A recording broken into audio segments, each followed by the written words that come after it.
India సినిమాలలో రాబోతున్న Pushpa second part కూడా టాప్ లిస్ట్ లో ఉందనే చెప్పొచ్చు. దీని మీద అంచనాలు కూడా భారీగా ఉన్నాయి, అసలు మామూలుగా లేవన్నమాట. బాక్స్ ఆఫీస్ దగ్గర వసూళ్లు ఎట్టి పరిస్థితుల్లో 1000 కోట్ల పైగా సాధించాలని మేకర్లు అనుకుంటున్నారు.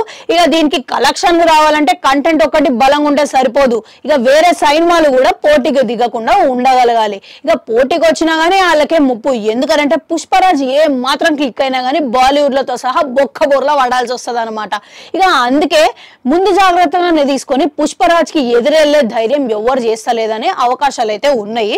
ఇక పుష్పరాజు ఆగస్టు 15 రోజు రిలీజ్ అవుతుందని అందరికీ తెలిసిందే. ఇక అదే డేట్ కు అజయ్ దేవగన్ సింగం అగైన్ అనే సినిమా కూడా రావాలని అనుకున్నది, కానీ పుష్పరాజ్ డిమాండ్ చూసిన తర్వాత వెనక్కి తగ్గే అవకాశాలు అయితే కనబడుతున్నాయి. ఇక డిస్ట్రిబ్యూషన్ విషయానికి వస్తే థియేటర్ ఎక్కువ పుష్పరాజ్ కే బుక్ అయ్యే అవకాశాలు ఉన్నాయి, కానీ అజయ్ దేవగన్ సినిమాకి కూడా థియేటర్లు దొరుకుతాయి. కానీ ఏ మాత్రం పుష్పరాజ్ కి జరంతా హడావిడి ఉంటే మాత్రం ఇక ముప్పులనే వీళ్ళకి తప్పవన్నమాట. ఇక మొత్తం మీద అందుకే దీపావళికి పోస్ట్ పోన్ చేసుకుందామని ఈ మేకర్లు అనుకుంటారు. అదే అజయ్ దేవగన్ సినిమా అండి, పుష్ప కాదు, జరంతా మిస్లీడ్ కాకురి, ఓకేనా.